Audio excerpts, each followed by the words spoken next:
सभी को नमस्कार। ऑनलाइन क्लासेज में आप सभी का स्वागत करते हैं। अलंकार की एक वीडियो हम बना चुके हैं। अब आज उसी संदर्भ में द्वितीय वीडियो के साथ प्रेजेंट हैं, उपस्थित हैं।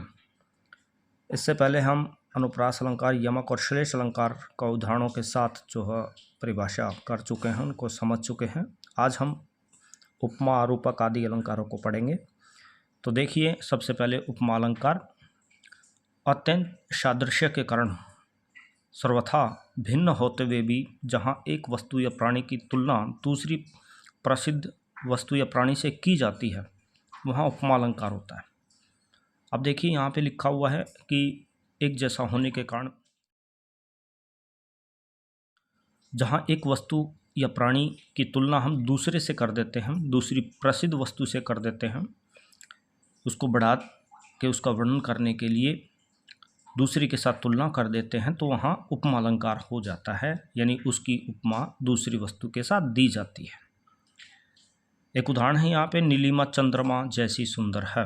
पंक्ति में एक नीलिमा नाम की लड़की जो है चंद्रमा जैसी सुंदर है। दोनों सुंदर होने के कारण सादृश्य है, यानी मिलता जुलतापन है। तो यहाँ पर नीलिमा का चंद्रमा के साथ जो है नीलिमा की तुलना की गई है, तो यहाँ पे उपमा अलंकार होगा। एक वस्तु या प्राणी का दूसरे के साथ तुलना कर देना, तो उपमा अलंकार होगा। ये आपने याद रखना है। आसान शब्दों में कहें तो जहाँ काव्य में उपमेय की तुलना उपमान से की जाए, वहाँ उपमा अलंकार होता है। साधारण सी परिभाषा है, छोटी सी परिभाषा आप याद कर सकते हैं।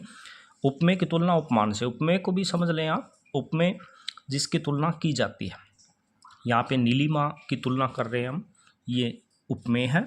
और उपमान उदाहरण जिससे हम तुलना कर रहे हैं, उपमान यहाँ पर चंद्रमा है, तो इसलिए उपमेय की तुलना उपमान से की जाए तो वहाँ उपमा अलंकार होता है, साधारण शब्दों में कह सकते हैं।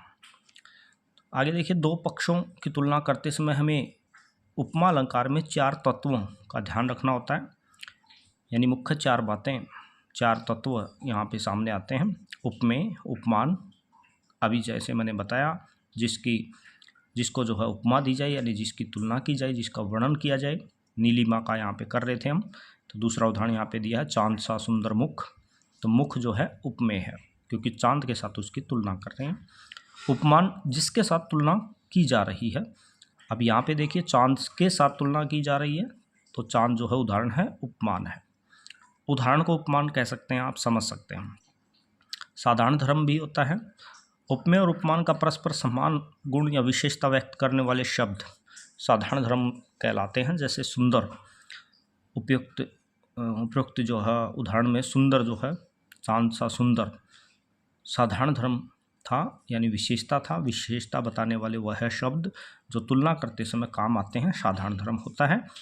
वाचक शब्द, जिन शब्दों की सहायता से उपमा अलंकार की पहचान होती है, जैसे सा, सी, सम, जैसा, ज्यों, सरिस आदि, इन शब्दों को वाचक शब्द कहते हैं। इससे उपमा अलंकार की पहचान आसानी से की जाती है। अगर ये चारों तत्व उपस्थित होते हैं अलंकार में, तो उसको बोलते हैं पूर्ण उपमा अलंकार। पूर्ण उपमा यानी उपमा का एक भाग है।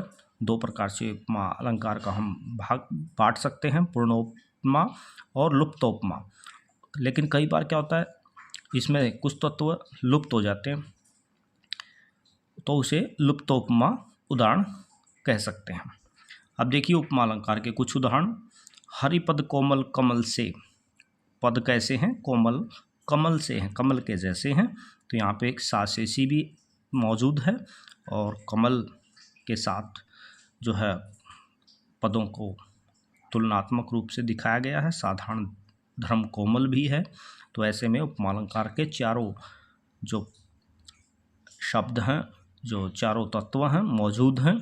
तो यहाँ पे उपमा अलंकार के उदाहरण और भी हैं, आप देख सकते हैं। हाय फूल सी कोमल बच्ची, फूल सी कोमल बच्ची, बच्ची की तुलना फूल से की गई है, तो उपमेय और उपमान मौजूद हैं। तो ऐसे ही देखिए, पीपर पात सरिस मन डोला। पीपर पात, पीपल का पत्ता जो है, पत्ते के समान जो है, मन जो है डोल रहा है, सरिस। तो यहाँ पे सरिस से पता चल रहा है उपमा अलंकार है। मन जो है पीपर के, यानी पीपल जो का पत्ता होता है, उसके समान बताया गया है। उसके समान डोलता हुआ बताया गया है। तो ऐसे तुलनात्मक रूप से हम देख सकते हैं। ऐसे ही अन्य उदाहरण आप देख सकते हैं।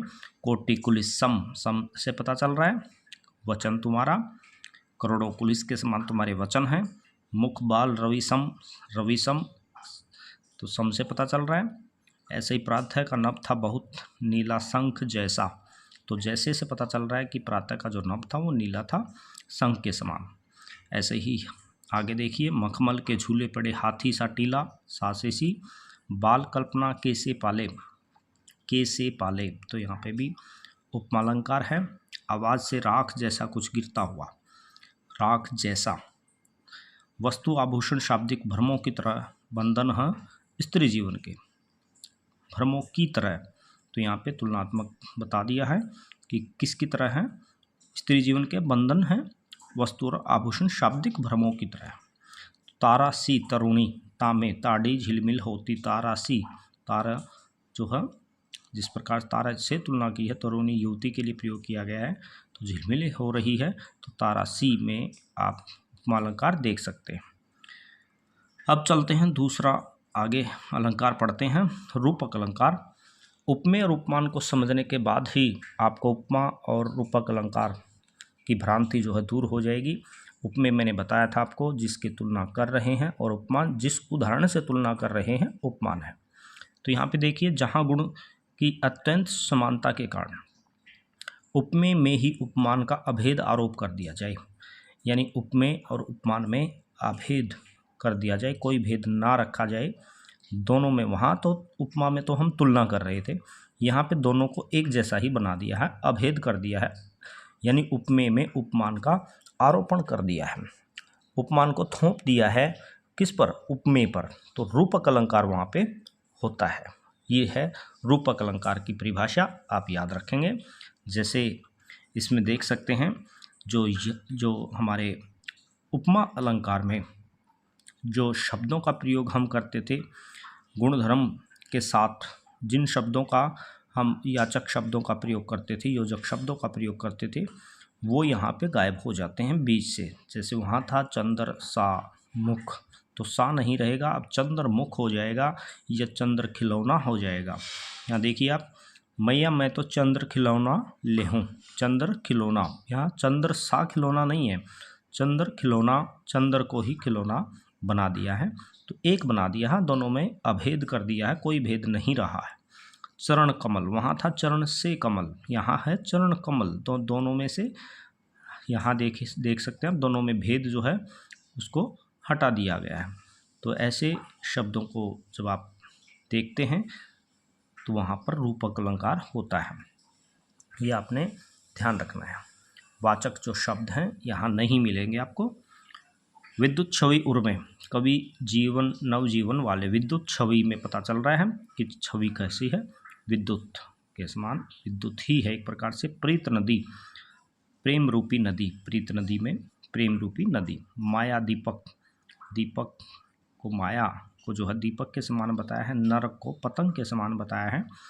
प्रेम सलील, प्रेम को सलील के समान, यानी पर अभेद कर दिया है, एक जैसा बना दिया है। चरण सरोज, ऐसे ही आप देख सकते हैं अन्य उदाहरण भी यहाँ पर रूपक अलंकार के उदाहरण हैं, ये आप लिख सकते हैं। रणतरी, गुरुपद पदुम, राम रतन धन पायो, भवसागर, ये सब जो हैं आप देख सकते हैं रूपक अलंकार के महत्वपूर्ण उदाहरण हैं जो बार बार परीक्षा में आते हैं, इनको आप लिख सकते हैं। आगे चलते हैं, उत्प्रेक्षा अलंकार। उपमेय और उपमान का इसमें भी संबंध है, ध्यान रखेंगे। उपमेय में उपमान की संभावना अथवा कल्पना की जाए। अब देखिए, वहाँ पर उपमेय अलंकार में हमने तुलना की थी, रूपक अलंकार में हमने दोनों में अभेद कर दिया था, यानी उपमान का आरोपण कर दिया था, सीधा थोप दिया था। यहाँ मात्र कल्पना है, केवल संभावना है कि ऐसा शायद है कि उपमेय में उपमान शायद है, यानी उसकी संभावना है। तो ऐसे जब संभावना की गई है तो वहाँ उत्प्रेक्षा अलंकार होता है। इसके कुछ बोधक शब्द हैं, याजक जो कुछ वाचक शब्द हैं, मानो, मनु, जनु, जानो, यानी ये शब्द जो हैं वाचक शब्द जो हैं आपको मिल सकते हैं उदाहरणों में। उदाहरण देख सकते हैं, मानो माई घन घन अंतर्दामिनी। तो यहाँ पे मानो शब्द से पता चल रहा है। तो पंक्तियों में जो है रासलीला का दृश्य दिखाया गया है कि गोपियों को लगता है कृष्ण उनके पास जो है नृत्य कर रही है। गोपियाँ, गौरी गोपियाँ जो हैं वो श्याम वर्ण यानी श्री कृष्ण का जो श्याम वर्ण था उन पर मंडलाकर नाचते हुए ऐसे लगते हैं मानो बादल और बिजली। दामिनी बिजली को कहा जाता है, घन बादल को कहा जाता है। तो दोनों को साथ साथ शोभायान कर रहे हैं। घन दामिनी दामिनी घन अंतर शोभित हरज ब्रज भामिनी। तो ऐसे में यहाँ पर होगा आपका उत्प्रेक्षा अलंकार। आगे उदाहरण देख सकते हैं हम, चमचमात चंचल नयन विच घूंघट फट छीन।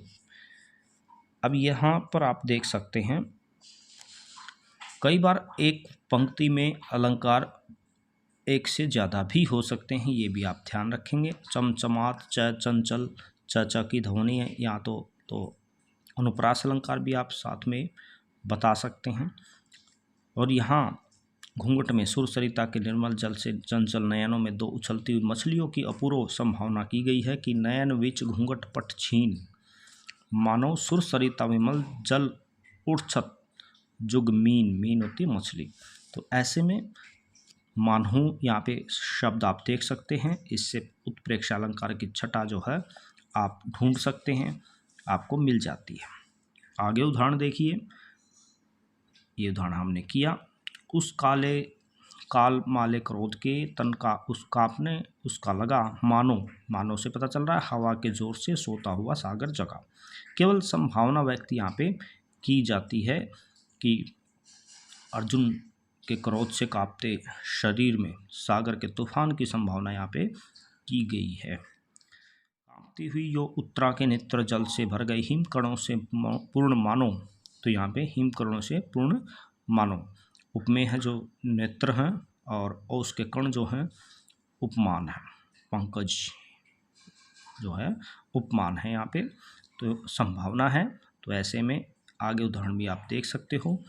राख जैसा कुछ गिरता हुआ सोहत औडत पीत श्याम सलोने गात, मनो नीलमणि शैल पर आतप प्रभो प्रयो प्रभात। मनो से पता चल रहा है, तो जैसे जरा से लाल केसर से की धूल गई हो, जैसे धूल गई हो।